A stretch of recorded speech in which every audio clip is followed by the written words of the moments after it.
What's up, everybody? William the Creator here, and today I'm doing something really different that I've been wanting to do for quite a while because I've seen a lot of YouTubers do it on their channels. But this is technically a tier list, and I'm doing a tier list of the MCU cinematic universe. Technically, they're all their movies and TV shows. I'm going to rank them from God tier, which is the ones I truly enjoyed and like, to basically to the worst tier, which is one that I think they're worst, even though I love them all, but there are some bad ones in the universe.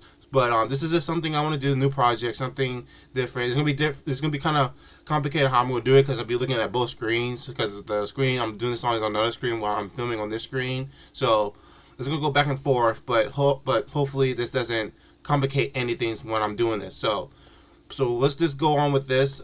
If you all haven't caught up with the MCU is basically started in 2008 with the first movie being Iron Man. So this right here is not in chronologically order like the MCU is, or in the order of how the movie released through the years. But technically, I'll be explaining every movie. You can see the posters on here, so I'll be giving my intake on what I thought about them and how I felt when I watched them. I saw most of them in theaters. The only one I didn't see in theaters, which you saw one of my other reviews I did for the Marvel stuff, was I didn't see, I think, the first Ant-Man, the second Ant-Man, and Doctor Strange in theaters. But everything else I saw in theaters. So that's a good thing, a good note for you guys to know that. And then all the TV shows I watched, except for Jessica Jones season 3, Luke Cage season 2 because I got bored of season 2. Iron Fist season 2 because I got bored of the first season of Iron Fist. So I didn't watch this second season of Iron Fist. And Agent of S.H.I.E.L.D. I didn't watch all of Agent of S.H.I.E.L.D. because I wasn't big into those type of TV shows when we were on ABC, except for Agent Carter. I did enjoy Agent Carter. Oh, and What If season 3. I didn't watch that because technically I was more excited for the amazing Your Friendly Neighborhood Spider-Man animated show that came out January this year. So that's the reason why. But other than that, I'll be going through I'll be going through all the movies, TV shows on here, one by one that you can see right here. So let's go with the first one. And the first one, of course, you guys, everybody loves this movie. It's like the best Avengers movie out there, and it's the biggest one since the new one is supposed to come out next year, or particularly since Thunderbolts, because I did love Thunderbolts, because I saw that Thursday. But Avengers Endgame, of course, is the final showdown against Thanos and his army, and you all know how it ended. It's ended so sadly. I watched this day one when it came out in theaters with my friends. Let me tell you a story. Let me just tell you a story, okay? So me and my friends that I basically don't talk to that much now, but we were online getting tickets a week before I think a couple weeks before the movie came out. We were in line getting tickets online in line.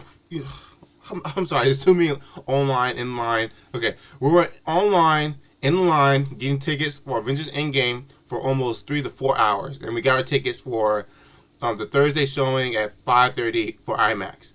So on the day when the movie comes out, my friend, they picked me up at 7 o'clock, 8 o'clock in the morning. We went to the AMC theater, and we waited out there for, I think, the whole day, probably almost over 9-10 hours till 5:30, until we went to the movie theater, sit in our seats, and we watched it. We just hanged out in the parking lot, talked about movies, get our prediction for future movies, future shows. We didn't know they were about to do shows, so we were excited they did shows.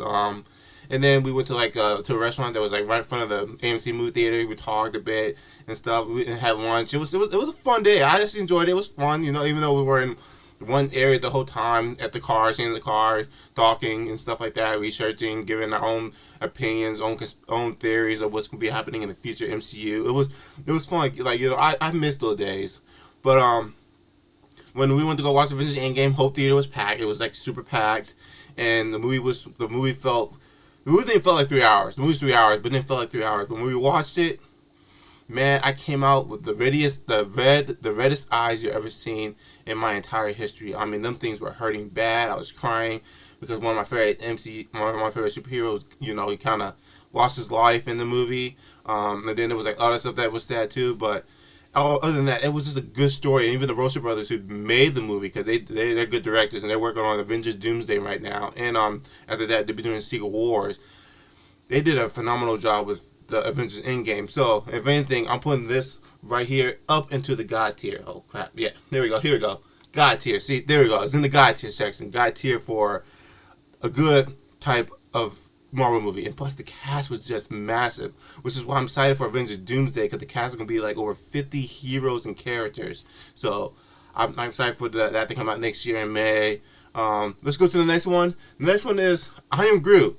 I Am Groot is a Disney Plus series of Baby Groot, like little tiny shorts, 4-minute episodes of Groot just having his daily life, with the Guardians, but it's just you don't see the Guardians except for one scene, I think it was one episode with Rocket Raccoon, but everything else it was just Groot just doing his little own adventure. I watched the first season. I didn't know the second season came out. Not my cup of tea. It's for kids, but I mean it wasn't bad. It was something to enjoy. So if anything, I'll put it up in not bad tier, because it's not my cup of tea. It's for little kids. It's for kids who love Baby Groot and they just want to see what he's been doing, or people who want to see what Groot been doing on his spare time. That's what it is. Next up is Loki season 1. Yes, Loki season 1. Even though season 2 was God tier. I'm sorry, I already announced it as God tier. This year is also God tier. So this is going straight into the God tier list for next to Avengers Endgame, because Loki was one of the best Marvel's Disney Plus series that ever came out. I mean, story was good, acting was good. Seeing Loki again and seeing how he's going through the struggle and meeting these other characters was cool. Seeing what's his name? God, what's that actor's name? Owen Wilson playing as Morbius or something. He was good, phenomenal. And just seeing the TVA and seeing how the whole world, the whole MCU is expanding into the kind of like in the multiverse, or to the TVA that control the multiverse and everything around it. That was just a cool aspect of the show, and I enjoyed it. And I enjoyed seeing how everything was being controlled by Kang the Conqueror, which I'm sad because Friday last week, Avengers, the Kang Dynasty was supposed to release, but you remember the movie got canceled because of what Jonathan Majors did to his girlfriend, ex-girlfriend now. But all that had been cleared until more shit came up on it, and I'm not going to go into it. So right now, he's kind of, I don't know what he's doing. But other than that, I mean, but other than that, I mean, Kang the Conqueror was a cool villain, and I want to see more potential of him, but we won't be able to. But yeah, that Avengers Kang Dynasty was supposed to come out on May 2nd last week, but seeing Kang in this movie as the one that controlled the old TVA and stuff was kind of cool. Seeing that storyline, I wish they would continue with that storyline after Loki season 2 and the new Avengers movie, but they won't. But other than that, I mean, I'm excited for Doctor Doom because I love me some Doctor Doom. So let's go to the next one. What If season 2? So the first season of What If season 2 was good. I didn't see What If season 3, but I heard a lot of people didn't like it. Season 2, I can't remember what happened in it. I do remember what happened in it. There was a Christmas episode with the Tony Stark's bodyguard, which I thought was corny. I did like the Hela and Shang-Chi's father, the story where Hela meets Shang-Chi's father, and they kind of work together to stop Odin and his forces from trying to take Helen back or trying to kill Hela. That was kind of cool. There was some other ones like there was one where they were in the Renaissance, not like the Renaissance King era, and then you get like the Avengers kind of like the Robin Hood characters, rebels trying to fight against the king. I forgot who the king was or queen. I don't know. That was pretty cool. There was some other one. I forgot what was in season 2. Season 1 was going to be the most coolest one I liked because the one episode with what was it? There was a good. The zombie episode on What If season 1 was pretty awesome. I enjoyed that episode, and there was another one that was really, really good in season 1 that I was not expecting. But if anything, I'm gonna go put this in the average tier because I mean, What If is just technically an animation MCU project of what if this happened in another dimension or another universe of these characters, or what this happened there or this there, and that's basically what it is. So. And I like that. Next up, we got Jessica Jones. So Jessica Jones, they said it's connected. I was hoping for her to show up in Daredevil Born Again, season 1. But I think she'll be showing up in season 2 after the ending of season 1 of Daredevil Born Again. So if you haven't watched that, go watch it. I made a review on it, but I didn't spoil anything, so go check this out. But Jessica Jones' first season was pretty cool. The villain was badass. Kilgrave, or was it Kilgrave? Kilgrave. His name was Kilgrave. The guy being played by, what's that guy's name? He played the Doctor Who before they brought the black dude in. I don't know what his name. I'm sorry, I didn't even say it like the black dude, but you know what I mean. They cast the black dude to play Doctor Who, but the guy that played Kilgrave was the Doctor Who before him. He was the cool villain. Kilgrave was was awesome, mind blowing. You know, trying to control people's minds and stuff. I thought before I thought he was Purple Man, but Purple Man is another character unless he is Purple Man. I don't know for sure. That Purple Man had the same type of abilities where he can mind control people, make them do what he wants them to do, and they would do it. And that's what he did with Jessica Jones. He just kind of controlled her mind through the series, made her do this and that. And they got to the point where she's like, "Yeah, I'm going to stop this guy," and she stops him. Season 1, Jessica Jones, awesome. Season 2, where the antagonist in that one was her mother, because she found out that her mother was still alive. That was decent. It was not like mind blowing, and I did not watch. Like I said, I didn't see season 3, so I'm going to watch season 3 when I can, because if they bring her back, I want to watch her show. But Jessica Jones, I'll put it in awesome tier. It's not God tier, but it's an awesome tier, and I enjoy, the character, her backstory. I love the actress. She did a good job playing her and giving her that personality, like, I don't give a shit, what's happening type attitude, and I just love. She's just a cool character.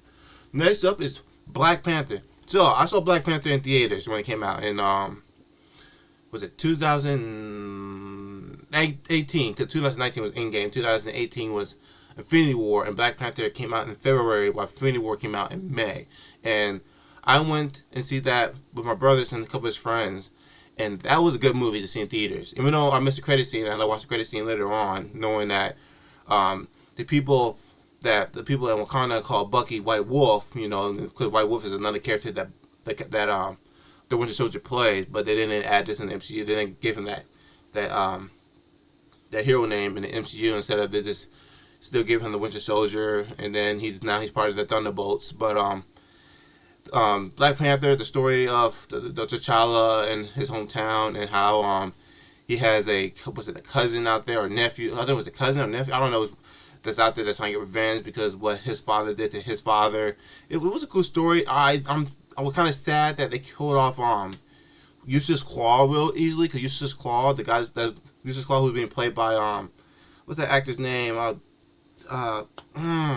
He plays he does a lot of the motions for Rise of the Planet of the Apes, all the 8 animations. I mean, he also directed Venom, Lest There Be Carnage. This is in the tip of my tongue. Andy Serkis, yeah.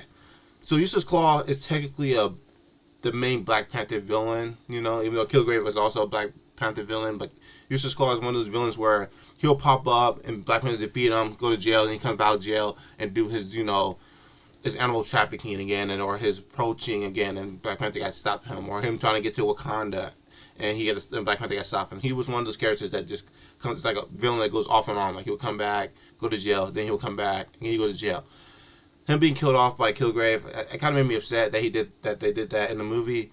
But other than that, I mean, the movie was still good. I enjoyed it. I like the ancestries of the black people and the Wakandians and stuff. How they kind of attributed to being kind of like a big society of Africans that are high in technology and stuff. That's the movie. The movie was so different when it came out, and it was just awesome. And then the guy that played T'Challa, R.I.P. Chadwick Boseman, he was a good actor, and he was truly one of the coolest black actors out there that that's now gone.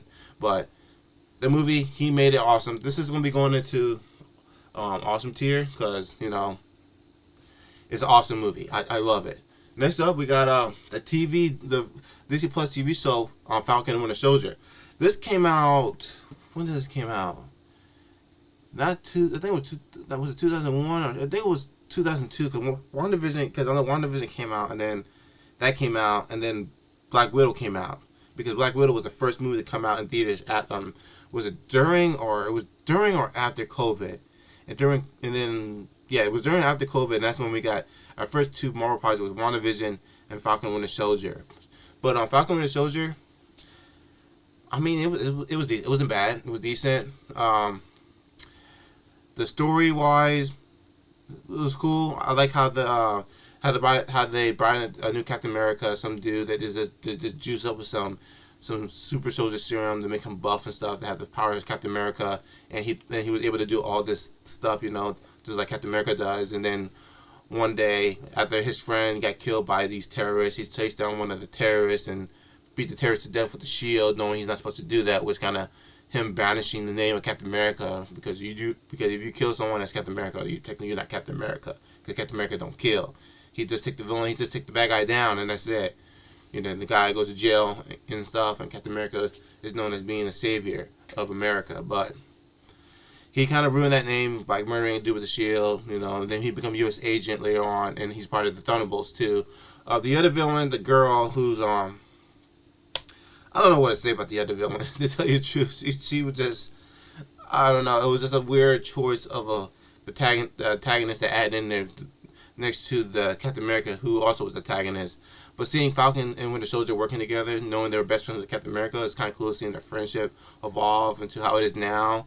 I'm not going to spoil what happened in Thunderbolts, because there's a scene in the credit scene in Thunderbolts where something does happen between their relationships, but you don't see it on screen, but Bucky would talk about it, and you're like, oh shit, hopefully that doesn't bring up more drama or conflict later on in the MCU, which people are probably thinking now after seeing that credit scene. But the show was good. It wasn't bad. It was just one of those decent shows. Baron Zemo was my favorite of the characters in the whole show. Baron Zemo, he was the villain in Captain America: Civil War. He was just like laid back, doing his own little thing and stuff. And now he's locked up in Wakanda. And I'm hoping with the Thunderbolts, which now they call something else, which I'm not going to spoil until you see my spoiler-free review that I'm about to do pretty soon. He's stuck in Wakanda now in the frozen chamber or something, so I don't know if he can be coming back or not. But Falcon Winter Soldier, I'll put it in average. I mean, 'cause it wasn't that bad, but it wasn't the greatest. And hopefully, I don't know. Luke Cage season 2. There's nothing I got to say about this. It was boring. All right, first season was good. I enjoyed it. I like the dude he fought at the end. I forgot what his name was, like Hammer something. Not Hammerhead, but something Hammer. I don't know. Hammer. I don't know what the dude's name was. Or Pill Driver. I don't know. I don't know what the guy's name was. I forgot everything about Luke Cage. God, I haven't seen this like a couple of years ago on Netflix. But the second season, I forgot who the second season. It was just, I don't know. I watched it like 3-4 episodes in. I remember, and I was just like, this is boring. It just felt too, not cliche. It just felt too similar to some other storylines I've seen before, and I just got kind of bored with it. So I'm gonna put this into second season in the worst tier, because first season I enjoyed, second season I couldn't get into, and I just gave up on it. Agatha All Along was good. I was not expecting it to be good. I know from when I first started, like everybody else, they thought, oh, this is gonna be bad, it's gonna be terrible. I thought the same thing. I watched it, I enjoyed it. It was a good, show to see my homegirl Death coming in. If you haven't seen the show, I'm sorry. That's spoiling anything. Let me move this out the way before I keep making noises with that. But Agatha All Along was continuous not right after WandaVision, but I think it was a couple years, a month after WandaVision. Agatha is stuck in Wanda it takes place after Doctor Strange and Multiverse of Madness. After Wanda kind of kills herself off. Agatha is now stuck in her hex kind of other dimension type thing, where she's like living this sitcom life of like a detective or something. And then soon enough, this boy who later on becomes who later on you reveal spoilers, that is Scarlet's son, one of Scarlet Witch's son named Wiccan, comes in and saves Agatha. He wants answers about his mother's death and knowing where his mother is, but at the same time he's actually wondering where his brother is, because if you watch the show, you see how both the brothers basically come back to life after what happened in WandaVision, after she kind of a little bit erased them, but they didn't get erased. But Agatha basically just wanted to get her power back. She gathered these witches, these coven, go on this witch trial, kind of like a trial like for witches. I thought it looked like a Wizard of Oz. If Dorothy have a trial in Oz, she's like, hey, go down this yellow brick road, and there's some trials you got to meet. Which I guess kind of like the Wizard of Oz, because she does go down the trial where she meets the Scarecrow, the Tin Man, and then of course the Lion. This one, Agatha goes down a witch road, but all these witches got to face their past and try to conquer their past, and and not be feared by it, knowing that they're becoming a toll each time they face it, because either someone dies or something happens. And it was cool. Seeing Lady Death in it, which is one of the celestial beings, kind of like the tribunal, the three-headed being you guys saw it in Doctor Strange and Multiverse of Madness, and of course Eternity from Thor: Love and Thunder was Thor: Love and Thunder. It's a terrible Thor movie, but yes, Lady Death, Death is technically one of them, and all she does is she feeds off of people death. You know, she wants people. She basically gets her power from people dying, and Agatha through the years been killing witches, which this is also a spoiler if you haven't seen the show. There's an episode where they reveal Agatha's heart in his past, where she been killing witches because she wants her son back, and Death told her, if you want your son back, you have to kill all these witches or give me all these deaths of witches and I'll give you son back. And that's what Agatha did for years, was to just kill a bunch of witches just to get her son's soul back, which Death never promises. So, but other than that, I mean, seeing Wiccan coming back, Wiccan's going to be part of the new Young Avengers and stuff. It's pretty cool. Agatha, I'm putting this in average tier because, like I said, it's a good show. I enjoyed it. It wasn't bad. It was decent, and I like it. Ant-Man and the Wasp: Quantumania. A movie that could have been having good potential, but instead it didn't, because why would you put Ant-Man and the Wasp and his daughter, I think whose name's going to be Stinger or something, who's going to be part of the Young Avengers, have them go up against King the Conqueror and his, army in the Quantum Realm? Yeah, that's the plot of Ant-Man and the Wasp: Quantumania, if you haven't watched it. And technically, yeah, they all survive. They all survive. Mordok's in it. Bad CGI. The dude who played Mordok is the dude who died in the first at the end of the first Ant-Man movie, who was Yellow Jacket. He just comes back as Mordok in this one because he got stuck in the Quantum Realm and King the Conqueror saved him. And I thought that was kind of stupid. We get backstory of how the Wasp mother met King the Conqueror, and how now she knows that with them going to the Quantum Realm, that they kind of, gave access for Kane to do this stuff, to where that they go back in and stop him. But after the stuff that happened with Jonathan Majors, who played King the Conqueror, they had to find a way to do a scapegoat to erase his character so they can bring another character for the next Avenger movie, which is Doomsday, which they kind of did with this one, where they got rid of King the Conqueror, knowing a bunch of them are out there after that one credit scene, which that credit scene at the end of Ant-Man and the Wasp: Quantumania is going to go basically nowhere, since that shit happened. And yeah, that's basically it. Not the best Ant-Man movie. The first one was probably my favorite, but other than that, I'm putting this in worst. I'm putting this in not bad tier. I mean, it wasn't bad. It wasn't worst, but still, it's just damn. It could have a lot of potential. Ant-Man and the Wasp. Alright, I'm about to say Quantumania again. But this is Ant-Man and the Wasp. Ant-Man and the Wasp. I like the villain, Ghost. He's part of the Thunderbolts, or another new team name because of the asterisk at the end of that title. Ghost was a cool villain. Seeing Wasp's introduction in this was pretty cool, and seeing her power set was cool too. I forgot much of the movie. I just know it was like a heist movie where they were trying to steal something, and Ghost was trying to steal something for her buyer. And her father, who was played by Goliath, was also he was also like an old superhero who used to grow big like Ant-Man does, just grow big as a building. But they didn't show his power set in this because they made him more of like a retired superhero who's a teacher, or they just give him the human name who also played the character Goliath in the comics. Like, yeah, people who know his name knows that who he is in the comics. Yeah, and it was just one of those things like, damn, you could have gave him a power set, not knowing that he was the father of Ghost, and he was the reason that his daughter had these abilities, and the only way to save her was something that Wasp's mother and father had, some type of technology that can help save his daughter. I forgot most of the plot of the movie. I just know it was like a heist movie, and I don't know. I didn't care much about it. I just enjoyed it because of the villain.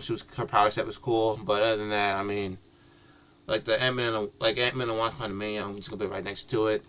It was not bad. From what I remember, I did enjoyed it, but at the same time, I just didn't care. Captain Marvel.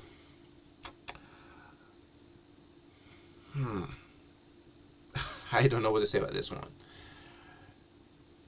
I enjoyed this. I would say I enjoyed it, but at the same time, oh God, I don't know. I mean, seeing a CGI young version of Nick Fury was kind of cringy. Brie Larson, they made up for her in the Marvels, which is why I like the Marvels more than Captain Marvel, because the Marvels, Brie Larson, the character of Captain Marvel, has personality. In Captain Marvel, her character didn't have no bloody ass personality. It was so dull that you just felt like you just got so bored because she's constantly just sound like she's like not monotoning, but she just felt more depressed the whole entire movie, like she's depressed about something. But there are moments where she does have like happy moments, and you hear her cheering, talking to Monica Rambeau, before that incident happened, or was her mother? I think it was her mother. Yeah, it was her mother.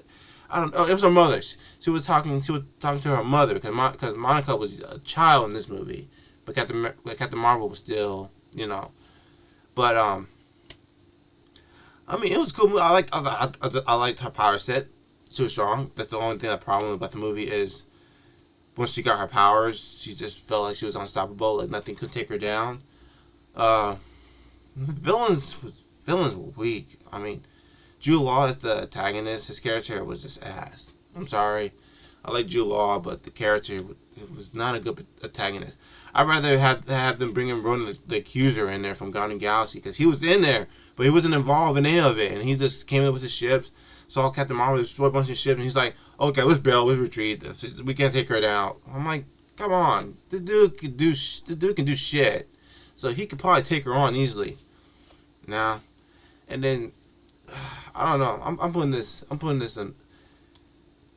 in not bad tier, but I just, like I said, it's one of those that I really just don't care, technically, of the movie. Because like I said, I like the Marvels better than Captain Marvel, but people might disagree on that opinion. So, Black Panther Wakanda Forever. This shit was cool, okay? Seeing Namor, or was it Namor? Namor? He was cool as hell in this movie. The whole movie was cool. For 2 hours and 14 minutes, I enjoyed it a lot. Kind of sad that they had to use the T'Challa Chadwick Boseman death in the movie to keep the their kind of the Black Panther going, having his sister Shuri take upon the role as Black Panther, which that has happened in the comics, but she only takes over as Black Panther because her brother T'Challa had a sickness, and so she takes over while he's healing from that sickness. This one is like she's permanently just taking on the role because her brother died, kind of like because of that, the main actor died. But hopefully, in the next one or after Avengers, Doomsday, maybe his son might take upon the role because his son might be a little bit older after Doomsday to become the actual Black Panther.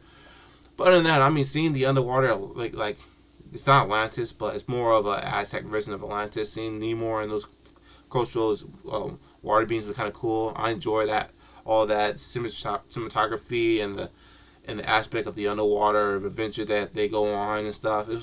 That part was cool. Seeing him overcome Wakanda and start taking out Wakanda and flooding all Wakanda, that was cool. And there was a scene of an important character that died, and it boosted up the main protagonist character to go out there and get her revenge on what happened to that character that she loves. So Black Panther Wakanda Forever, I'm putting this in an awesome tier because I'm gonna say I enjoyed the movie, and then plus that was the introduction to Riri Williams, the Ironheart, who was supposed to be Iron Man's apprentice, like in the comics, but that's not going to happen since Iron Man is dead. But you never know, And then Ironheart's new show comes out in next month, so I can't wait for that. So let's go on. Guardians of the Galaxy Volume 3. Now this movie, for the whole phase 5, because Thunderbolts just ended phase 5, and Fantastic Four, the first steps, coming out in July, starts phase 6.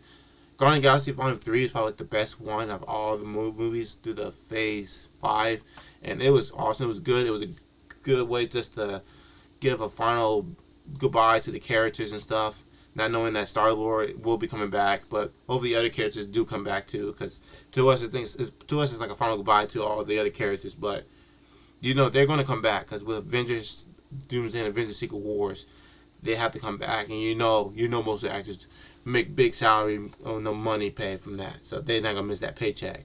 So, but story wise, it was good. It was a sad type of story of Rocket Raccoon, seeing his backstory, because he through the volume 1 and 2, he'd be talking about the struggles and the trauma he went through of experiments and stuff, and you never see that through any flashes in those two until the third one, and when you actually see it and you're like, holy crap, the High Revolutionary as a villain is terrible.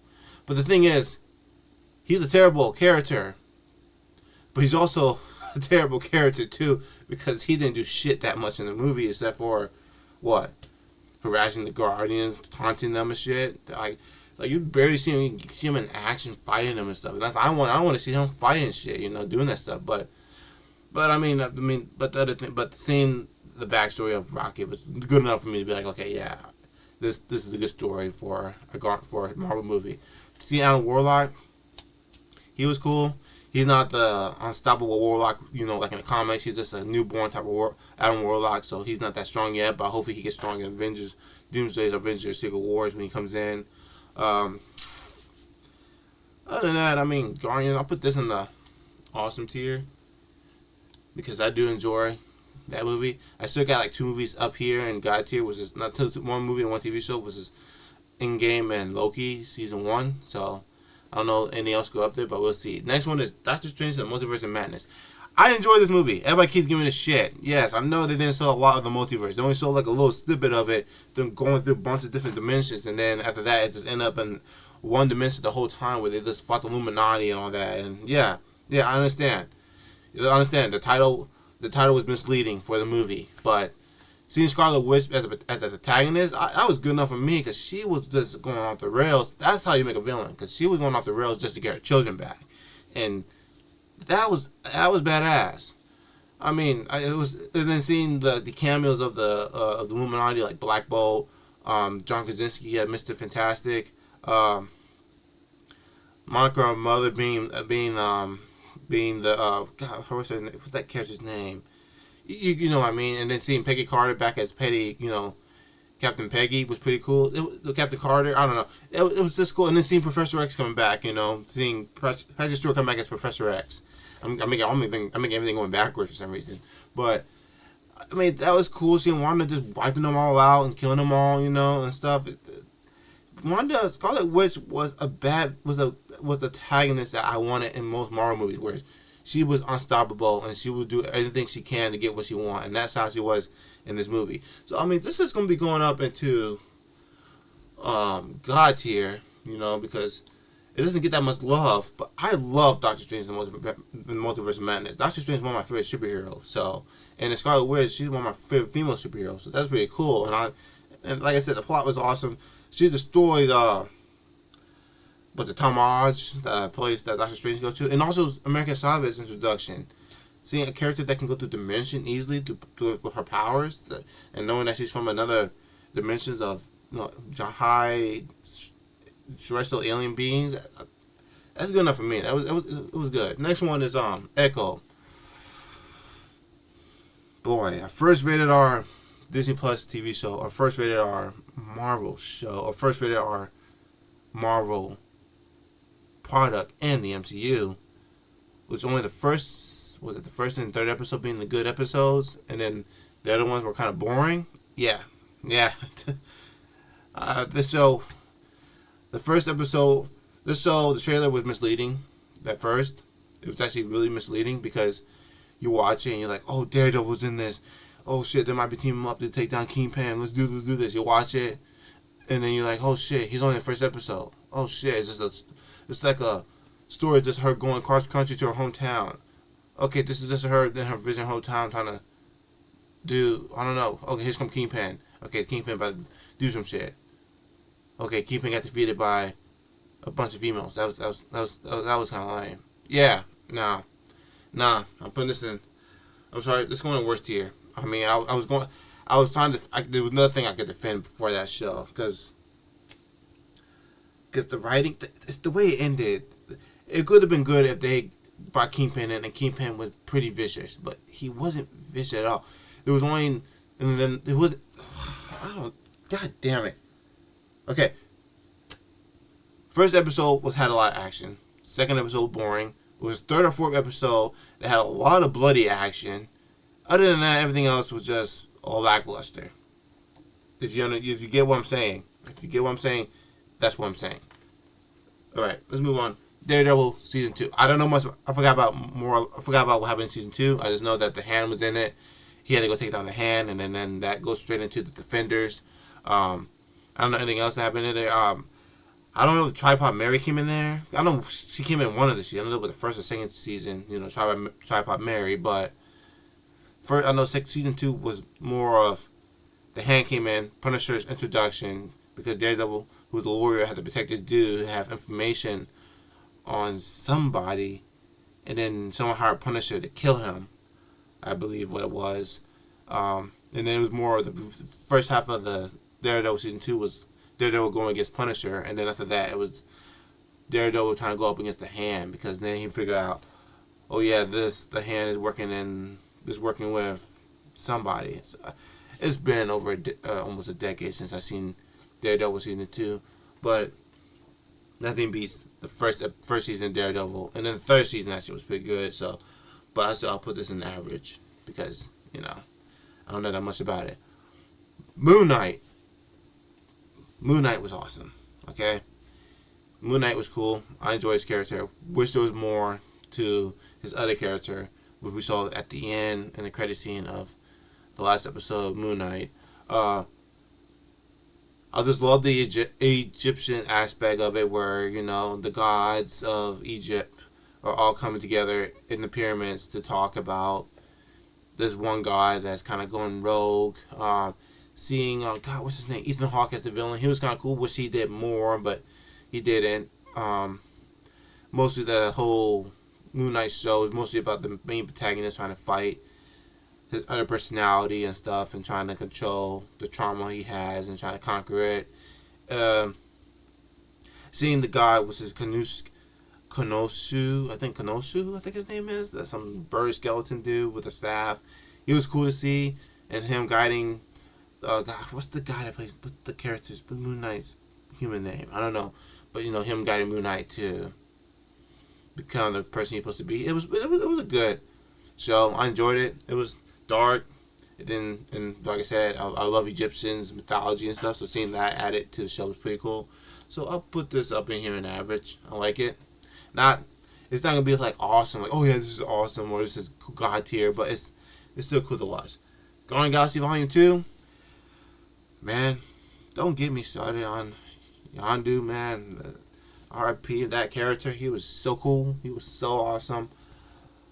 Other than that, I didn't care about the antagonist being played by Kurt Russell. Ego, man, that I understand. Like, oh yeah, it's cool. Ego, a living planet. That's Star-Lord's father. Yeah. Okay, I mean, I don't know what to say. This one was more about. This was more about Peter Quill and then Rocket Raccoon had a argument towards each other. The team kind of split, and then they all come back together to defeat a giant threat, which is, to me, it felt like more of a Avengers threat. But I don't know. I mean, I enjoyed it when I watched it in theaters. I had fun with it.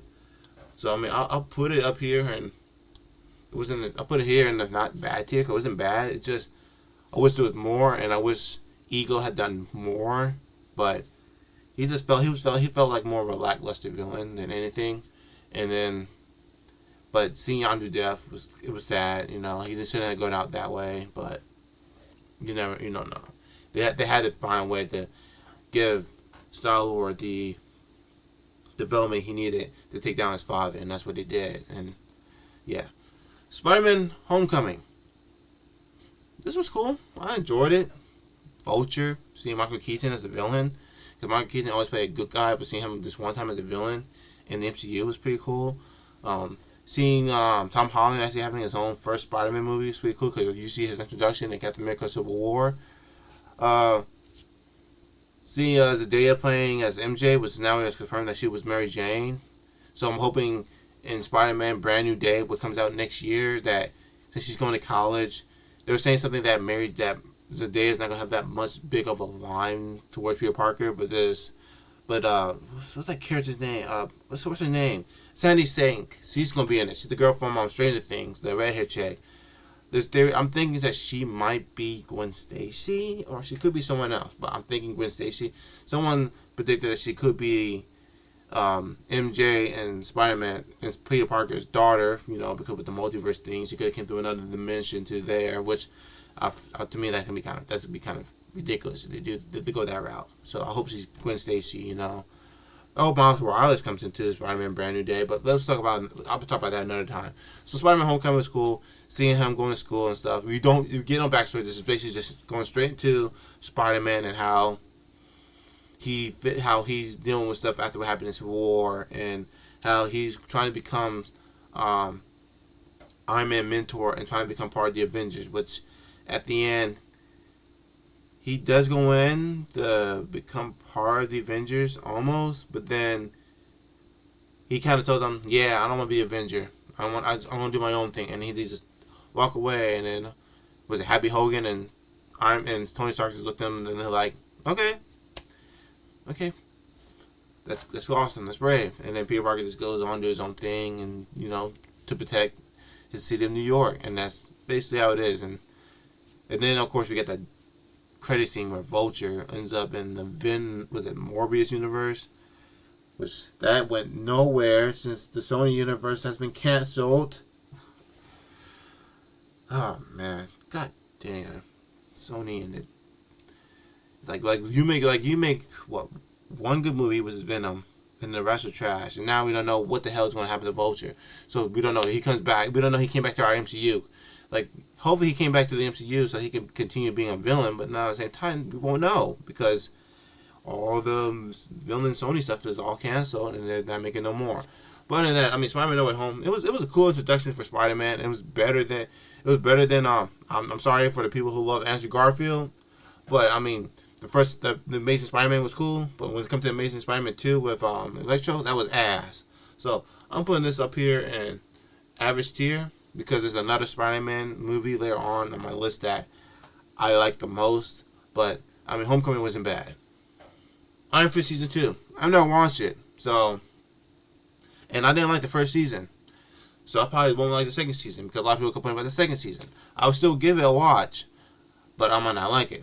Jessica Jones, yeah, I don't know what to say. Like I said, I enjoyed the first season of Jessica Jones. Second season, it was okay. I just wish that the antagonist was not her mother, but someone else.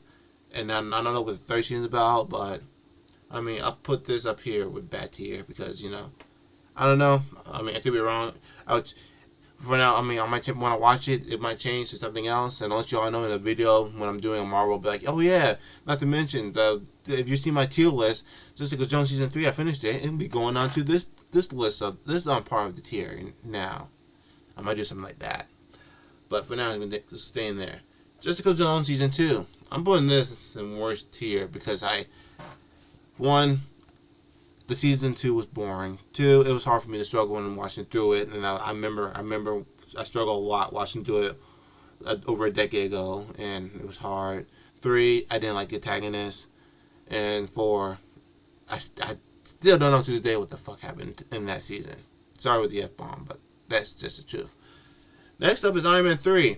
I enjoy Iron Man 3. Everybody complained about it. They hated it. I enjoy seeing Iron Man struggle after going up against a villain that got rid of everything that he had, and then he had to start from the bottom to the top just to get everything back he needed, and seeing him trying to do whatever he can to, become Iron Man again. Even though that the Mandarin was not the Mandarin from the comics, he was just some dude who worked for Hollywood as an actor who was hired by another dude who had vengeance against Tony Stark because of what happened a couple years ago at some party after he never went to that meeting that he supposed to meet. he didn't go to the rooftop to meet with this dude who wanted to talk to him or patent this dude's ideas. Instead, Tony Stark got with some chick who was a reporter or something, and they got into bed or something. I forgot. I remember he just went to his hotel room and had sex with some chick while leaving this one dude up on top of the building, who he was at a meeting with, and left him, stranded, and that pissed the dude off. So the dude wanted revenge. It was just kind of a stupid way to have for an antagonist villain to get revengeance, for something. But seeing Tony Stark struggle, seeing him losing everything, him, working inside some kid's garage to make his Iron Man suit so he can, do what he can to get everything back, and then, to save, God, what's her name? Miss Potts. I call her Miss Potts. I know something. I know it's like something Potts. You guys can correct me on the comment section, but it was like something Potts. But and then seeing him actually, like, I like the one scene where he's actually walking through like that. He found out where the Mandarin was at, so he started sneaking through the whole mansion area that the Mandarin was staying at, and he was just doing it with just like gadgets and stuff, trying to take them all out. I thought that was cool, and I like that. But a lot of people didn't like Iron Man 3 for some reason, but I enjoyed it. The villain, there was two villains. Well, one that was a phony, the other one, like I said, they were just lackluster villains. Like I'm saying, most of the time, most of these villains are lackluster. But I'm gonna put this in average tier because I enjoyed it more than the second Iron Man movie, but not the first one. The first Iron Man movie, French kiss. Now let's go on to Loki season 2, God tier. Yeah, that's straight up God tier. Loki season 2 is God tier. Loki overall, just a good show. And then seeing that ending scene of season 2 where he becomes the holder of all the dimensions, holding all the strange together, and then creating that tree. I forgot the tree of life thing right there in the middle of the whole quantum realm, not quantum, but the multiverse TVA thing. That was badass. I gotta say, Loki proved himself to be some kind. Loki proved to himself to be someone important, and that's what we wanted, is a good version of Loki, and he proved it in Loki season 1 and season 2, and I love it. Spider-Man Far From Home. This is my least favorite Spider-Man movie. Not least. There are some. Spider-Man, Amazing Spider-Man 2 is my least. This one, not bad, but God damn it, they did God, how about I say Mysterio? Yeah, it is Mysterio. They did Mysterio wrong. And what I mean by that is, actually, I don't know what I mean by that. I didn't like Mysterio in this because yeah, Mysterio is kind of like he not an actor, but a dude who likes to play people, and do all that type of shit. But his whole mission thing was to frame Spider-Man and bring his identity out to the world of who he is, because what Spider-Man did and what I forgot, it was like one of the movies. It wasn't Endgame. It was one of, not Endgame, no, Infinity War. It was, he did something that pissed this dude off or something, and this dude who's now Mysterio is trying to bring Spider-Man identity out by playing Spider-Man, saying he was from another dimension, of heroes and this and that, and working with them, not knowing this whole time he was just a phony, and he's trying to frame him. But the movie was still entertaining, and that's also we get introduced that Nick Fury wasn't on the planet the whole time. He was up in space while the Skrulls was taking his spot, which we'll get into Secret Invasion later, because that show was ass too. But Spider-Man Far From Home wasn't bad. I'll put it here, not bad tier, because it's not bad, but it's not average, because there's not that much that I can talk about of how I enjoyed it or not. The Marvels. I enjoy the Marvels, okay? You all can hate on it. I don't care. Seeing Miss Marvel, Captain Marvel, and Monica Rambeau working together was awesome. The villain, who's the actress, which is Tom Hiddleston's wife, who Tom Hiddleston plays Loki, so his wife plays the villain in this. She was a good villain. The final fight was ass. They took her down too easily, while the whole rest of the movie, she was like beating the shit out of all three of them, throwing them around and stuff, because she was trying to get what she wanted. Was she was trying to get what she wanted, and what she wanted is to get revenge on Captain Marvel for destroying their sun or destroying their planet to where their planet is dying and the people are dying. So, I mean, I enjoyed the villain. The movie was fun. It was corny. Captain Marvel had actual personalities and stuff. I love Miss Marvel. I love her show. So seeing her in this was kind of cool. Monica Rambeau, who was introduced in WandaVision, and that's where she also got her powers, was pretty cool. So, I mean, I'll put this up here in average. It's not awesome tier, but I enjoyed it.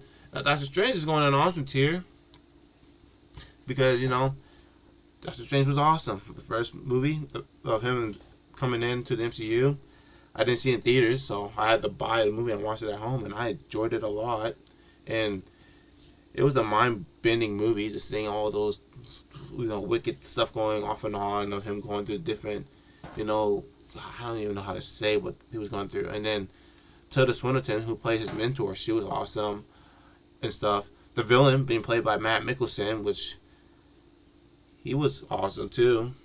I just hated that Dormammu didn't have that much of a role except for that ending scene of, you know, talking to Doctor Strange and then Doctor Strange put him to a loop. That was kind of like, why? Because Dormammu is one of those big type of Doctor Strange villain where he should have got more credit at doing stuff.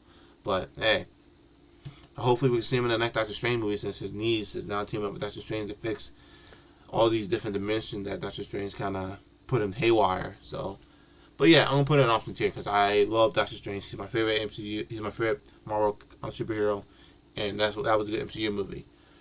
Black Widow should have came during Phase 2 or 3. It should not have come right after Endgame, because this was more of a prequel.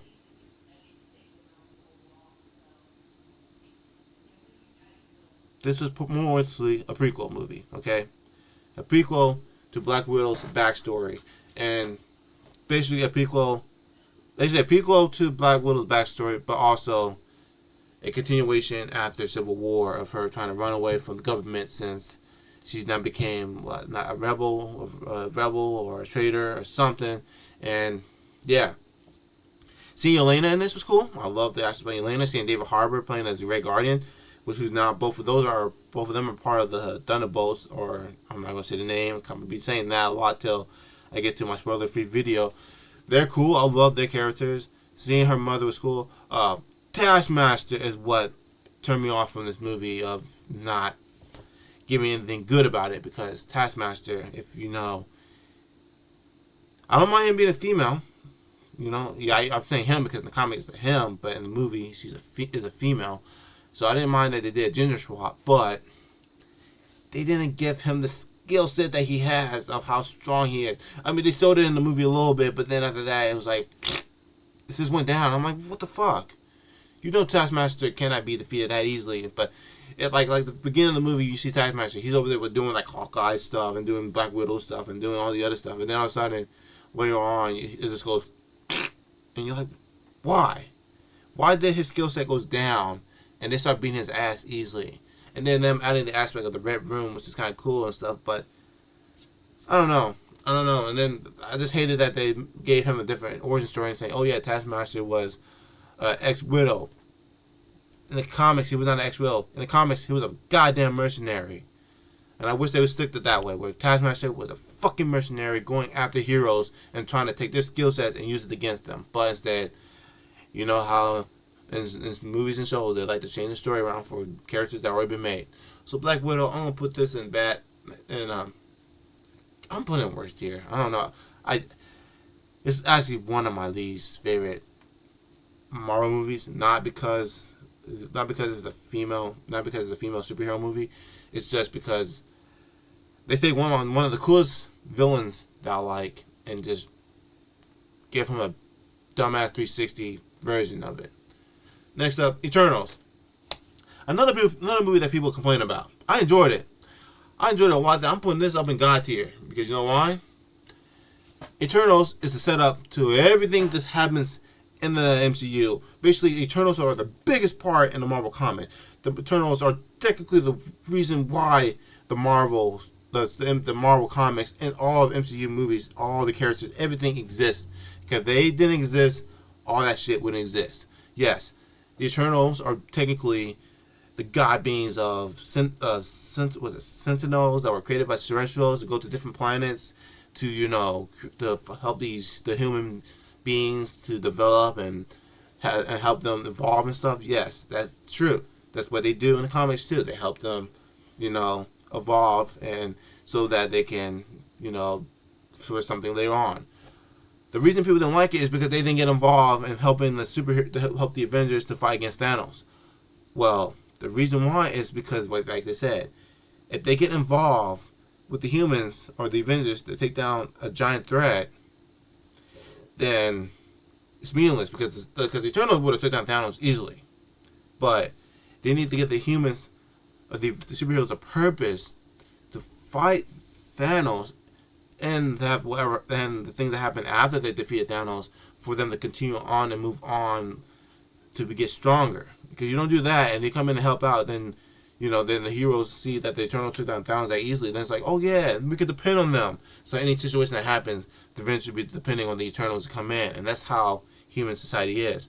If they were in our human societies and they stopped every major event that happened, we humans would be depending on them to come save us or to stop all these major events, knowing that without these major events, our humanity would not have grown even stronger after those events. Because I'm not trying to be mean or trying to not say ending, against what happened all through our years, stuff. But I'm just giving you an aspect of why they're saying why they couldn't be involved with that situation. Because if a god gets involved with those type of situation, then people will start depending on them, and they want the humans to evolve without the dependable help of other higher beings and stuff. That's basically what it is. But other than that, I mean, Eternals.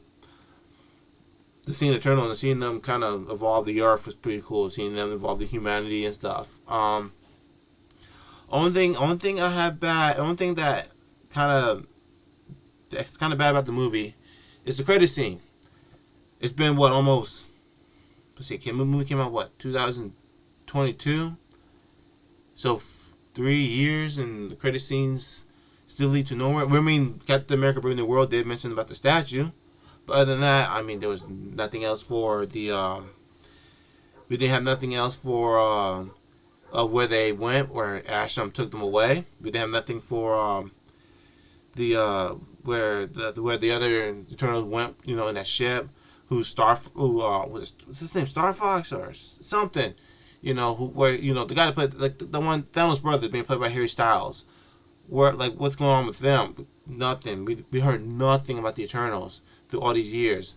But other than that, I mean, those were credit scenes. So I don't care about the credit scene because the credit scenes during that time they just started going off in different directions and we don't know where they went. But the whole movie itself was good and I loved it. So yes, I'm putting it in God tier because I enjoyed the movie besides the credit scenes and besides people complaining. Okay, Hawkeye. This is considered as the Christmas Marvel series. Yes, because it happened during Christmas. This is also the introduction of Kingpin coming back into the MCU. Now that's badass.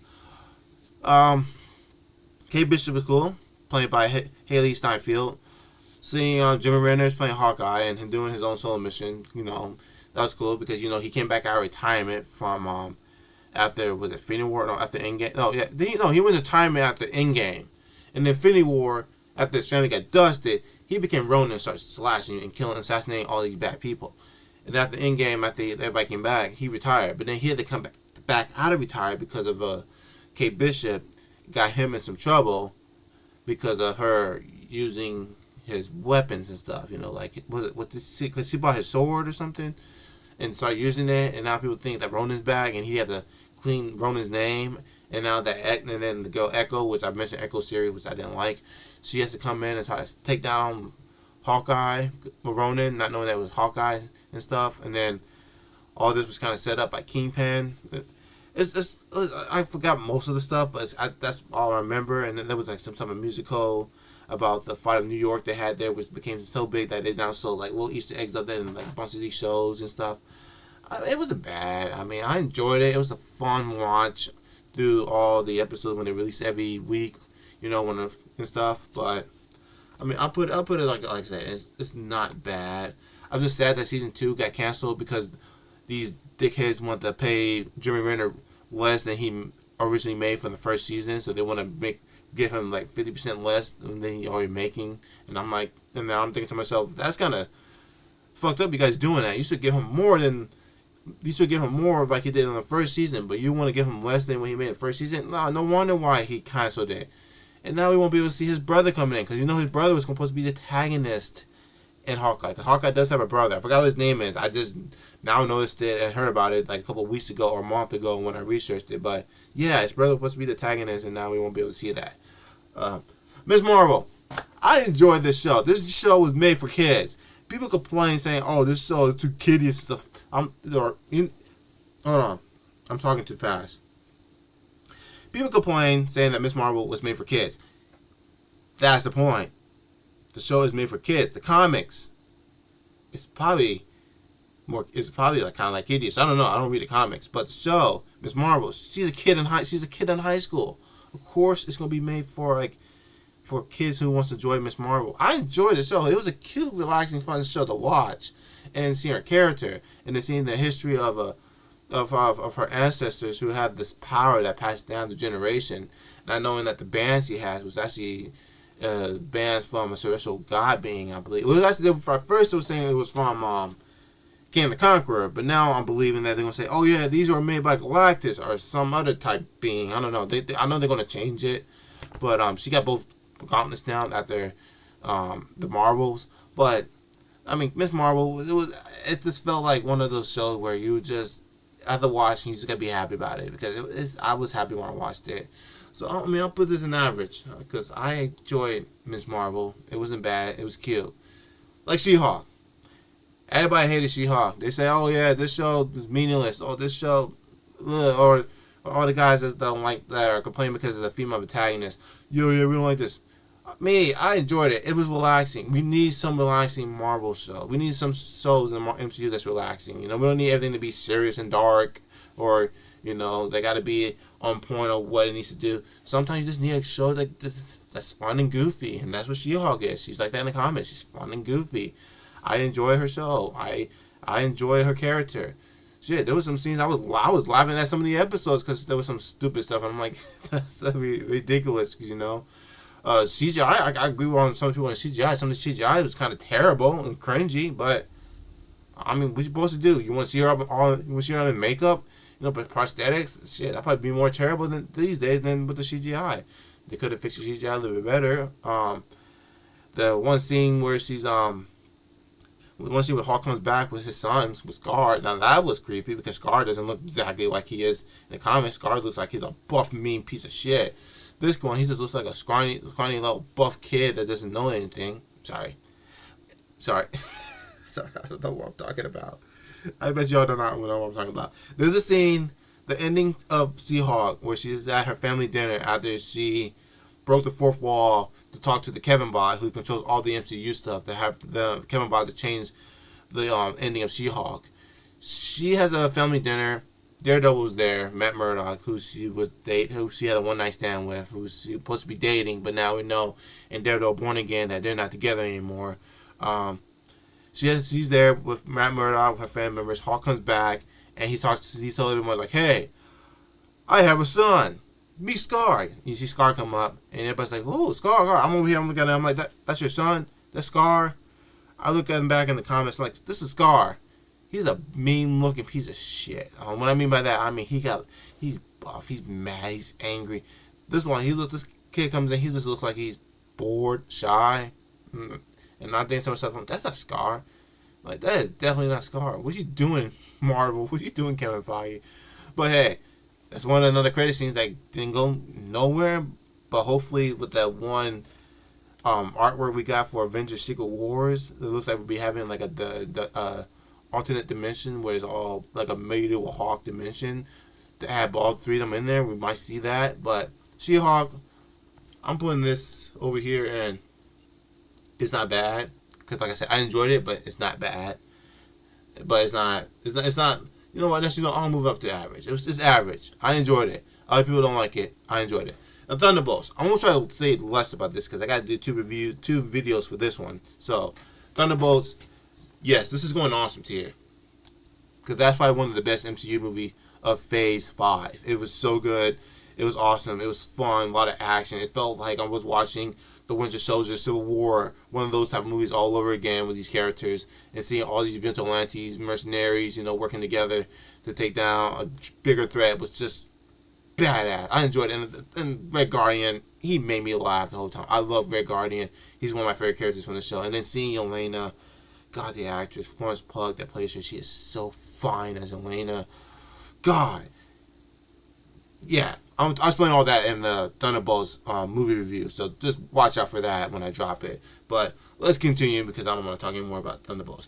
The Defenders. I haven't seen this a while back either when it came on Netflix. It was like one season is where they all go up against the Hand, take down the Hand. Sigourney Weaver was in it. I thought she might have a bigger role, but she had a big role, but she didn't basically do shit. She got killed probably like 3 or 4 episodes in, and then I think the old lady who was like actual part of the Hand took over, and it was I don't remember. That's all I remember. But seeing them all together, to take down this bigger threat in New York was cool. Seeing Elektra in this, trying to do what she can to take them down, and also sacrificing herself to save Daredevil and them. That was cool. I miss Elektra. I hope she comes back. I hope there's a way that can bring her back, because you can't have Daredevil without Elektra, but you can somehow. But the Defenders, I'll put it in an average tier, because like I said, I enjoyed it and it was good. WandaVision is going in awesome tier, because the guy who directed WandaVision, all the episodes, he's directing Fantastic Four, The First Steps, and WandaVision was so good. Seeing the different sitcoms he goes through, the different scenarios he created and all that was just awesome. Seeing Vision again, and then seeing how she brought him back to life, and then seeing her kids was cool. The whole time you're trying to think to yourself, who the hell is the antagonist? That's me. I'm watching from the first episode to, what was it, the second last episode, and I'm thinking to myself, who's the villain the whole time? And then when you get to the second last episode, you're like, holy shit, that's the villain? She was playing this the whole time, and then it was cool. The last episode where she fights Agatha Harkness, who was the protagonist, of course, that was a cool fight. Seeing White Vision fighting a dead Vision was cool. And then now White Vision's now out there somewhere in the MCU, which we're supposed to be getting a Vision Quest show, which I don't know when that's dropping or when that's being made. I heard it's being filmed right now, but I can't wait to see how that's going to go on. But WandaVision was just so creative and so well done for story-wise, and just the cinematography and the way they just bring like these different sitcoms and these different aspects of the generation of years into these different episodes was just amazing. And then seeing the backstory of Wanda, of how she dealt with the death of Vision after Endgame, after Infinity War and Endgame, it was so good. And you know what, it's going in an awesome tier. That's going in an awesome tier. Spider-Man No Way Home, that's God tier. That's Spider-Man No Way Home's God tier. You know why? Because seeing Spider-Man having all 3 other Spider-Man, Andrew Garfield and Tom Holland, working with Tom Holland to take down, all their villains that came out through the other dimensions. Pretty cool. Seeing Willem Dafoe as Green Goblin again, my dog, and then seeing what's the guy? I don't know the actor name to play Dr. Octopus from Spider-Man 2 with Tobey Maguire Spider-Man. That was awesome. The movie, the Spider-Man No Way Home, it was awesome. See, and then seeing Spider-Man fight Doctor Strange, I never thought I would ever see in my entire history a live action version of Spider-Man versus Doctor Strange, and seeing that shit on the big screen I didn't see it in IMAX, but on the big screen I was like, this is what I wanted to see in years, and then they gave it to me, and I was like drooling the whole time, like, holy shit, my homeboy Doctor Strange is kicking Spider-Man's ass with all this magical shit. Oh man, yes, Spider-Man No Way Home is God tier. And you're seeing all my favorite ironic Spider-Man villains coming in there from the other movies, like Sandman came back, Electro, which I don't care about Jimmy Fox Electro, but he was actually good in this movie, so I'll give him credit for that. Seeing the Lizard from the first Amazing Spider-Man movie, he was back in this. Of course, Green Goblin, and then Dr. Octopus.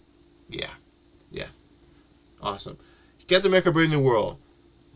This is going into awesome tier. I know critics dogged it, but the thing is that critics hate it, but people enjoyed it.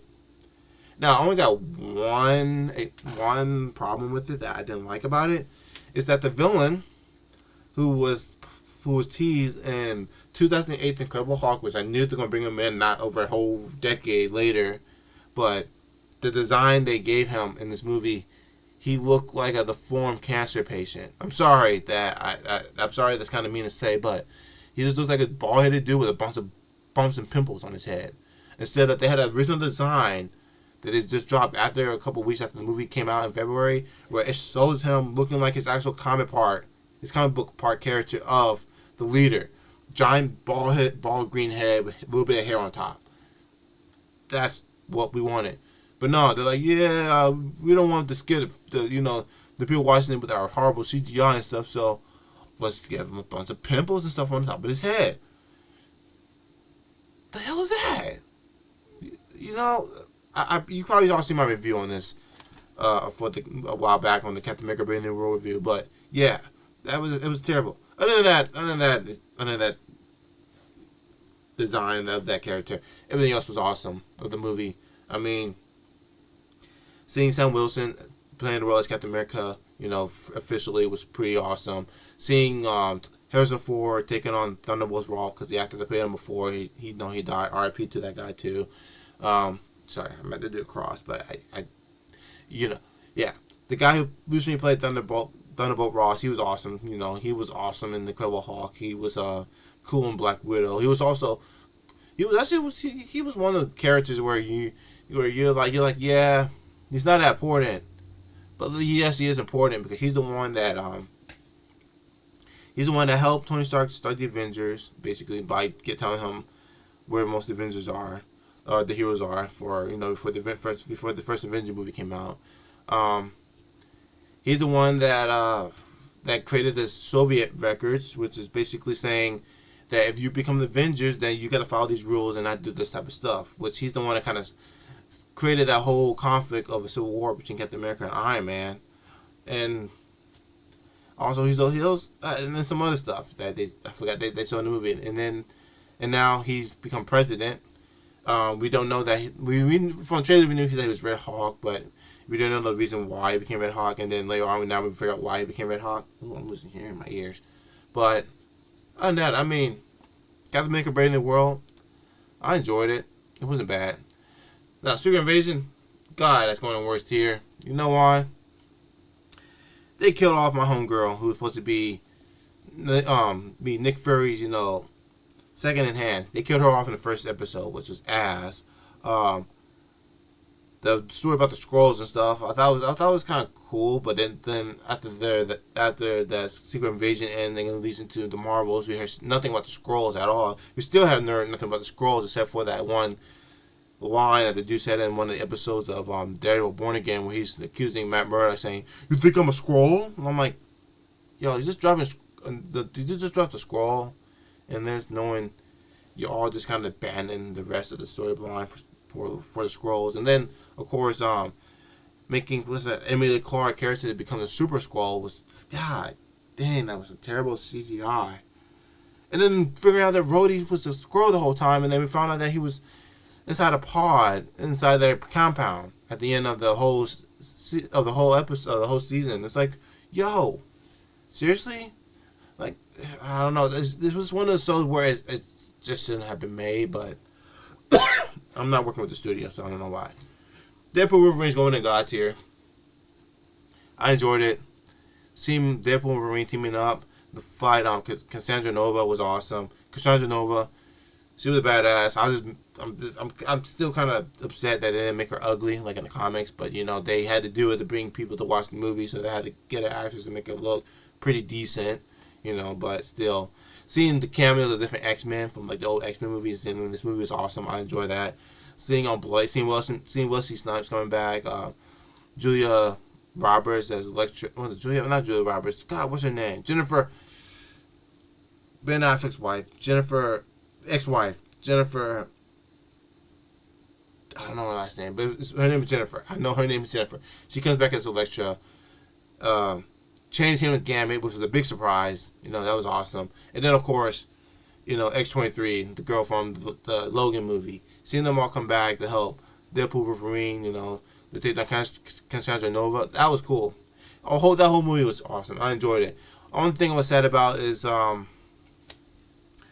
was hoping for Deadpool's wife to become copycat like in the comics, because I've been waiting that since Deadpool 2, but it never happened. So I mean, other than that, I mean, it was cool. And then now knowing how it ended, where where Wolverine now lives in Deadpool's universe and stuff, I enjoyed it. It was a good movie. It was fun. It was awesome, and it was made for the fan base. It was a movie made exactly for the fan base to show how much that they know that fans will love this, and I love it. Agent Carter, I haven't seen that in years. I watched the first and second episode, I believe. I don't know if I finished the whole series, but I was not bad. It felt like more like a 1950, spy show, with Agent Carter and Tony Stark's father working together to do, I don't know what. But let's move on. Agent of S.H.I.E.L.D., I watched a couple of episodes of the first season, or I watched the whole first season. I watched half the second season, I stopped. I'll put it in average, because I heard good things about it. I heard it's not bad, but I heard that it went best off all the movies all the way up towards Endgame, and then it just stopped, But I don't know if it's still connected to the MCU or not, but I'll put it in average. Now, Luke Cage. Yes, Luke Cage, the first season, I'll put it in not bad. The reason why I'm putting it there is because it's not bad. Second season was terrible, which is why it's on the worst tier. Now, the first season of Luke Cage, it was good. I enjoyed it. It's just that when the Netflix Marvel show back in the day came out, it just felt like it took too long to get to the point. Because sometimes they'd be doing a lot of dialogue and just a lot of backstory. And that's what Luke Cage felt like. It was just a lot of dialogue and backstory, and it took too long to get to the point. But, because I've been watching it in one day, so that's probably why. But the first season was more entertaining than the second season, so. Captain America, the First Avenger. This is going into, I'm putting it in here, not bad tier. It's because it's not bad, but it's not my favorite Captain America movie. Captain America, the First Avengers, this is the start off of Captain America and stuff. Credit scene was awesome. Red Skull was badass. I enjoyed Red Skull in this movie. He didn't do that much, but I love the actor. He was cool. It's just that some of the CGI was just kind of cheesy and stuff, and you can notice it through the movie that there's some spots in there where you could see how bad it was, and it's just kind of cringy. But hey, how most movies are when the CGI is put into it. But I mean, it wasn't a bad movie. I enjoyed it when I watched it in theaters. The First Avengers, I'm putting it in option tier because that's probably, besides the Avengers and Avengers Infinity War, Avengers Endgame and Avengers Infinity War and Avengers Endgame, I did not like Avengers Age of Ultron. But the first Avengers I did like. Joss Whedon, I don't give a shit about him. He ruined Justice League, so he's kind of, and now he's like, you barely hear his name anywhere because after that incident with Justice League and that whole Zack Snyder drama shit.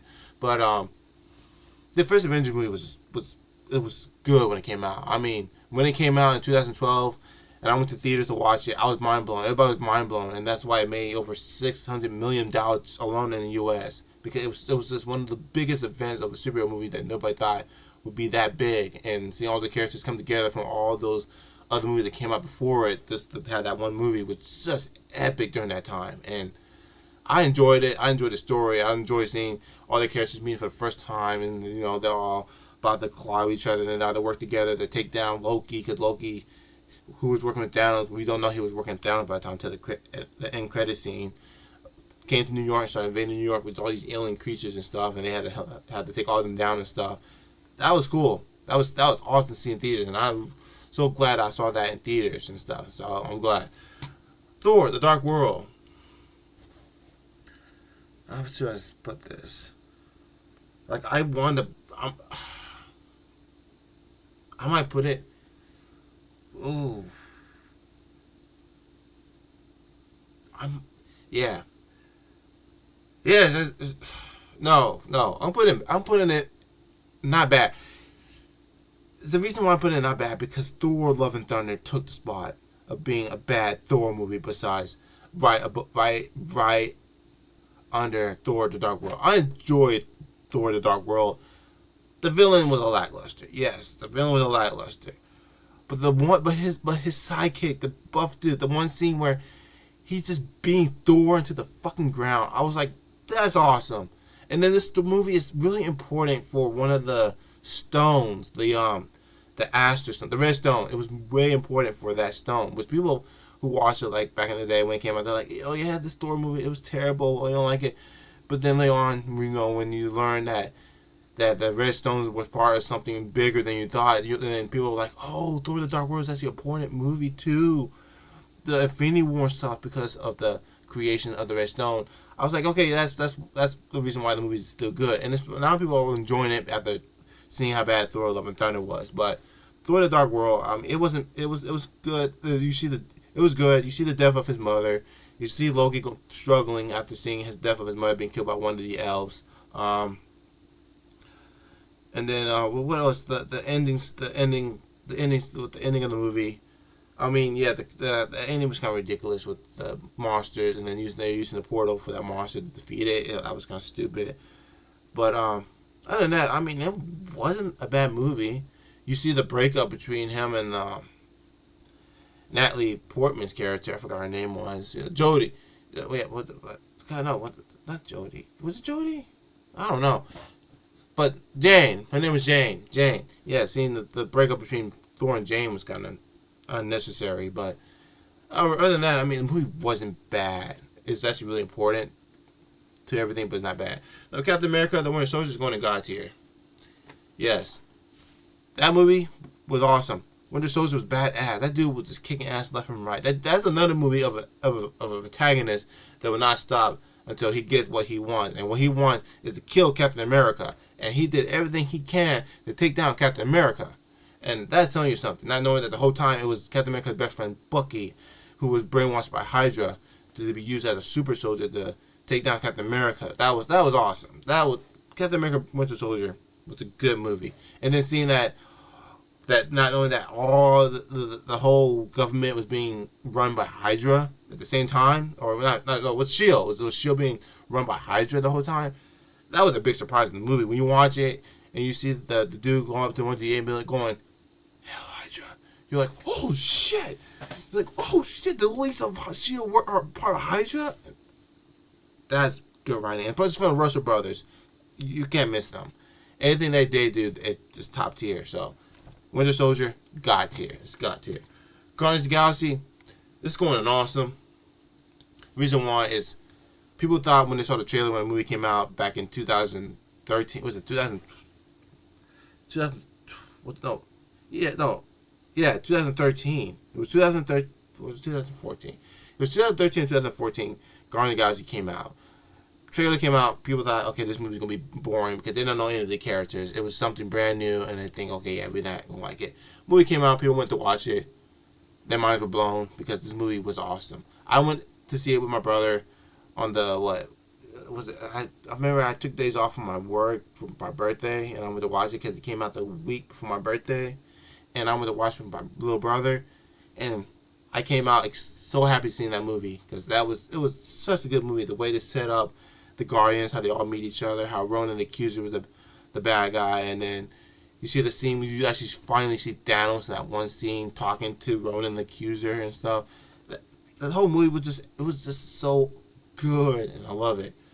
Ant-Man. This is the one movie I didn't see in theaters. I'm sad I didn't see this in theaters, but yes, Ant-Man. I'm putting this. It's not awesome tier, but it's going here. It's better than the other two Ant-Man movies.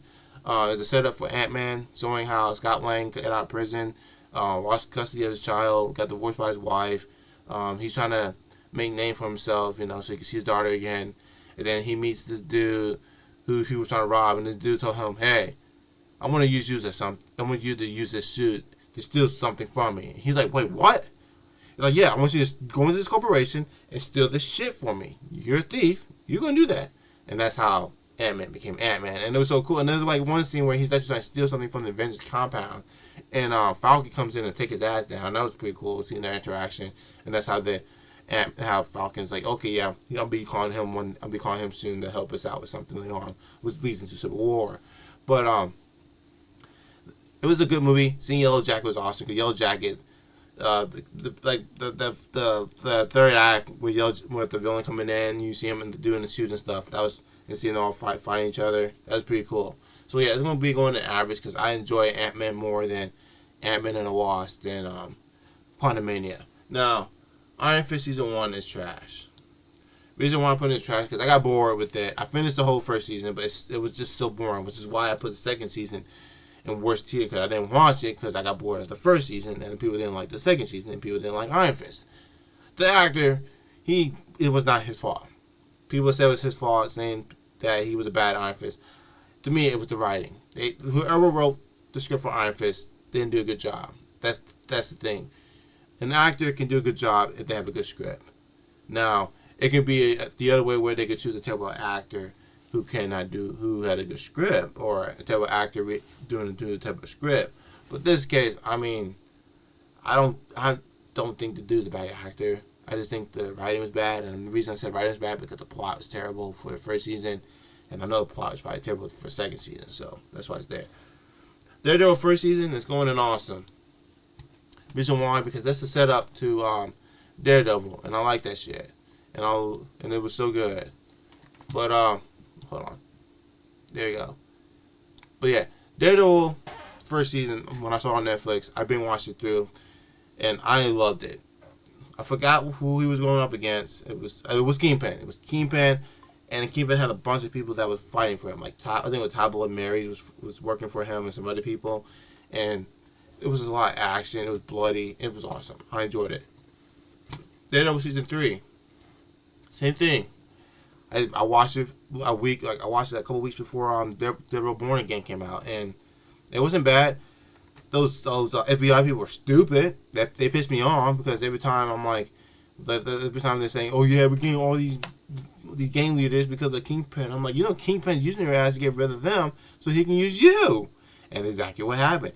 He helped the FBI to get rid of all these other gang leaders to put them in jail so he can use the FBI so he could take over New York, and that would happen, and exactly what happened, and.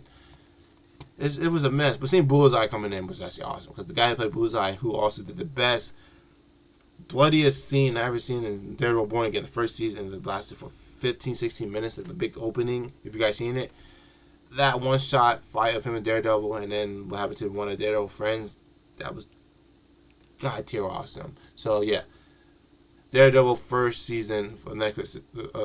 Daredevil season 3 is going right next to the other Daredevil on awesome tier. Iron Man, god tier.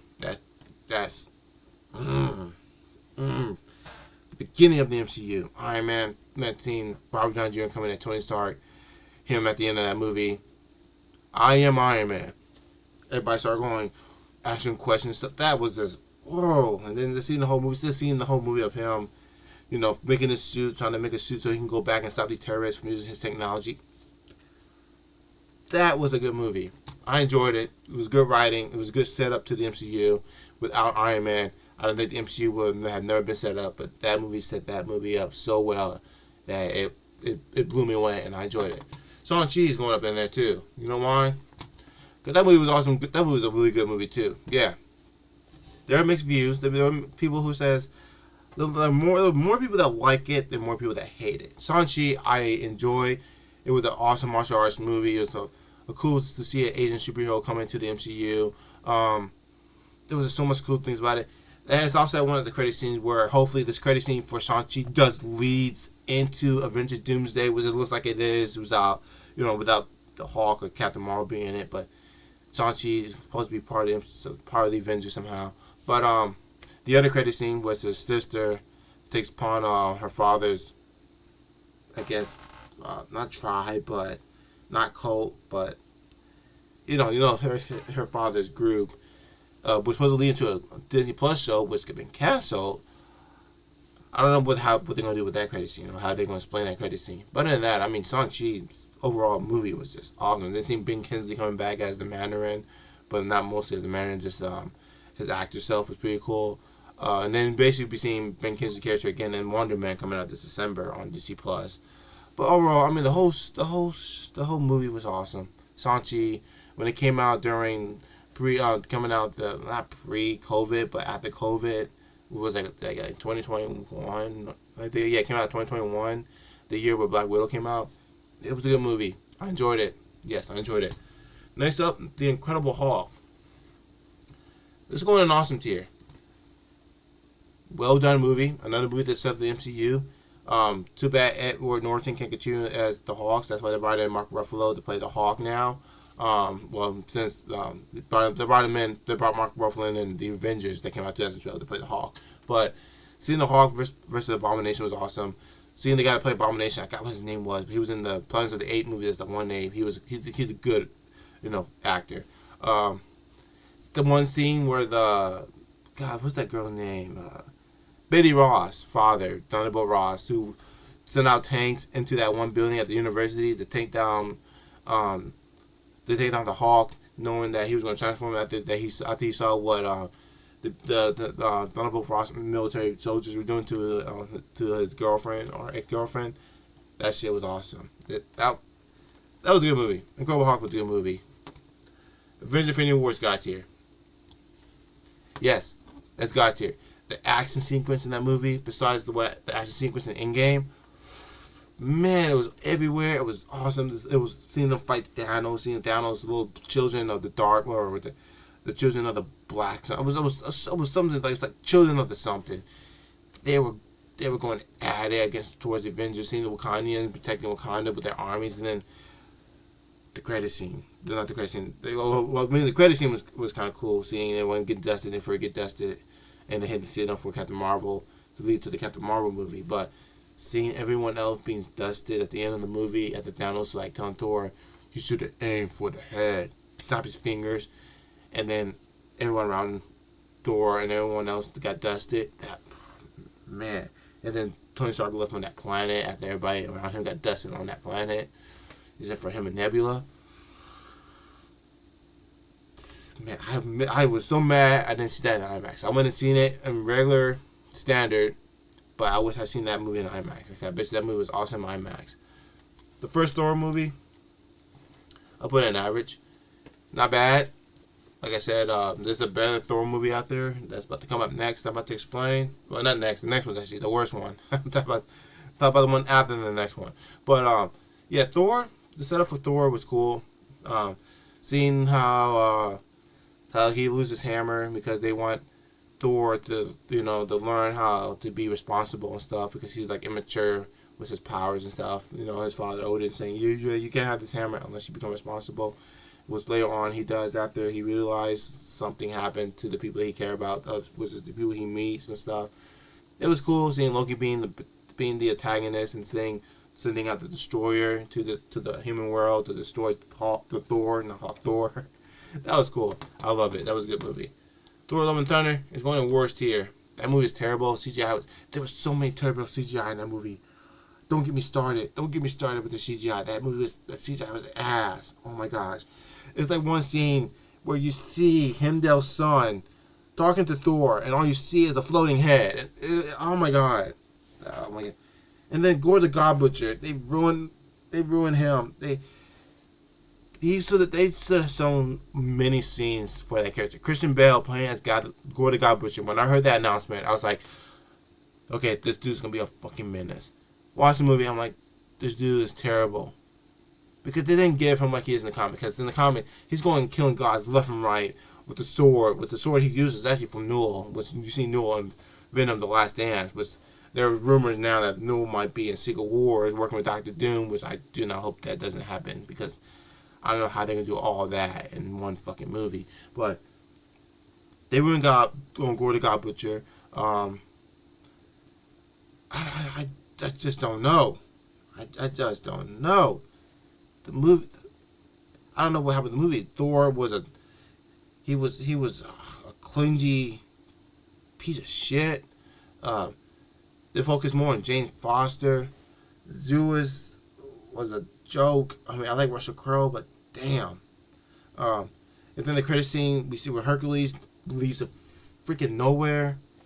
There was just so much gap hole. There was so much gaps and plot holes to this movie. It was just terrible for a Thor movie. They messed it up so badly. and the jokes were terrible. There's so many corny jokes. I thought to myself, when the jokes stop? Like, when would it stop with all these damn jokes? I like Taika Waititi. Taika Waititi, he's a good director when it comes to certain stuff. But Thor: Love and Thunder, I don't know what the hell happened or why he went this route with it, but man, the Thor Ragnarok, I'm putting God tier. This is probably my favorite Thor movie out of all the Thor movies because it's fun. This is with Taika Waititi's first time making a MCU movie, and he did good with Thor Ragnarok. That's what I'm saying. He did good with Thor Ragnarok, but when it comes to Thor: Love and Thunder, it just went all down here. It's like he just became fucking lazy and decided I don't want to do this no more. But Thor Ragnarok, it was so good. Writing was good. Seeing Jeff Goldblum as the Grandmaster was awesome because the Grandmaster is also the brother to the Collector, which the Collector is being played by Benicio del Toro. Benicio del Toro. You know what I'm talking about. But Thor Ragnarok was awesome. I enjoyed it. I enjoyed seeing Sartar coming up and destroying Asgard. The scene with the Hulk is about to destroy Sartar, and Thor's like, "No, but giant scary monster." I know, but we need giant scary monster. Oh man, I was like, that shit was a funny scene. And then the credit scene was leading to Avengers: Infinity War when Thanos' ship came up, and you're like, "Oh shit, what's gonna happen to all the people that was on that ship?" The movie Thor Ragnarok was a good movie, and then Hela being played by Kate Blanchett. I wish that they did more for a villain. She was a cool villain. I wish there were more to it, but there wasn't that more to it. When she came, destroyed Thor's hammer, went to Asgard, and then started slaughtering every Asgard on that in that giant kingdom. I was like, dang. I'm like, she's going at it. Like Heimdall was like, oh yeah, I gotta save all these people. I'm like, Hela is going at it. Then plus seeing Kate Blanchett in that costume was kind of sexy actually. But other than that, I mean, Thor Ragnarok was actually a fun movie. I actually had a ball with that movie. Avengers: Age of Ultron is going in not bad tier. Yes, I enjoyed it. I enjoyed the introduction to Quicksilver and Scarlet Witch. Who's that one dude? The one dude at the beginning where he had them in prison, and then I forgot. He killed himself. The dude killed himself. He was like one of the Hydra League. He was one of the commanders of Hydra. After Red Skull died, he kind of took over, and now I think Valentina, who I believe is Viper, to this day I'm thinking she's Viper. She's secretly a Hydra working for the CIA and for the government of America, but they don't know that. But I'm thinking she's trying to bring Hydra back somehow. The one dude, I don't know his name is, but he was in the beginning of the opening of the Avengers: Age of Ultron movie, and he died. He would have been a good villain if they kept him, but they didn't. But then with Ultron being created by Tony Stark after he did something. He took some technology, I forgot what it was, and he kind of confused it with God, what's the technology that's in the Avengers Tower that he talks to? I don't know the name. It's not coming to my head, but he did something, confused them together, or created some other technology that took over that technology, and then that technology became Ultron, and a lot of havoc started happening. Ultron got his own body and decided he wants to make more robots that will take over the world and get rid of all of humanity because they see how bad humanity is after he learned all the stuff that humanity does and had done. And it was a good way to bring in a good villain for the movie, but the villain was more of a lackluster because he didn't do much. He basically had Scarlet Witch and Quicksilver do a lot more of the stuff in the movie besides him. But then also, it was also an introduction to Vision. The Vision was cool in this movie. When it came to Infinity War, he was a coward. And that pissed me off. So, other than that, I'll put it there. Not bad tier. Cause like I said, it was still enjoyable. But there was just so many things like here and there that I'm like, yeah, this is not worth it. Captain America: Civil War, you're going to God tier. You know why? Because that movie was awesome. The introduction of Spider-Man. Seeing the conflict between both Captain America group and Iron Man group because of the Soviet records where Iron Man wants every hero to be registered and signed, so whenever they did some collateral damage, it'd be on them and not anybody else. But Captain America's like, I don't want to be part of a sign-up registry for the government, so we'll be liable on things that happen, that can't be avoided, So That's basically why they had that conflict behind each other. And then also Black Panther's in there because Baron Zemo, who blew up the United Nations and killing T'Challa's father, who was there to speak for Wakanda. Oh man, that was cool. That movie was just badass. It was just an awesome way to introduce two new characters to the MCU. Fight scenes were epic. It was well done. Also by the Russell brothers, who also did The Winter Soldier, Infinity War, Endgame, and now Avengers Doomsdays and Secret Wars. So, God tier. They're all God tier. Deadpool Born Again is going up in here into God tier too. That's just that first season. I can't wait for the second season next year because that first season. Oh man, the opening was awesome. Seeing Matt Murdock as his warrior stuff was awesome. Seeing the different characters from the MCU being in some of the episodes was awesome. Seeing them bringing back Punisher was awesome. That was a good show. Seeing how vicious Kingpin is was just magnificent because he become mayor. And you're thinking to yourself from the beginning of the show when he becomes mayor, you're like, oh yeah, he might change and stuff. He looks like he's changing. When you get to the second to the last episode, you're like, oh yeah, no, Kingpin's Kingpin. He's doing the same shit he's been doing. This one, they had one of the most goriest scenes ever in the MCU that Kingpin does, and I love it. I love it. All right, What If season 1? I'm gonna put it in awesome tier because I enjoy season 1. Like I said, I put season 2 somewhere. Where is season 2? It's right here. Season 2 is in the average tier. Season 1 is an awesome tier because there were a lot of episodes in season 1 of What If that I actually enjoyed, and it was actually one of the greatest seasons so far. World by Night is going in an awesome tier because that 1 hour special presentation of World by Night was so good. Seeing Swamp Thing, Swamp Thing's a DC character. Seeing Man Thing in it was cool. Seeing Alyssa Bloodstone was awesome. Who else? There was someone else that was in there. But most of the characters that were in it, they're supposed to be part of the Midnight Sun, which hopefully they were trying to go towards, but Blade got canceled. They can't get a good script, can't get no one to direct it. The actor kept getting mad because the script sucked, so they canceled Blade, and now we're not gonna get no Midnight Suns. And the Werewolf by Night dude was, he's the werewolf. Alyssa Bloodstone and Man Thing were all supposed to be part of that group.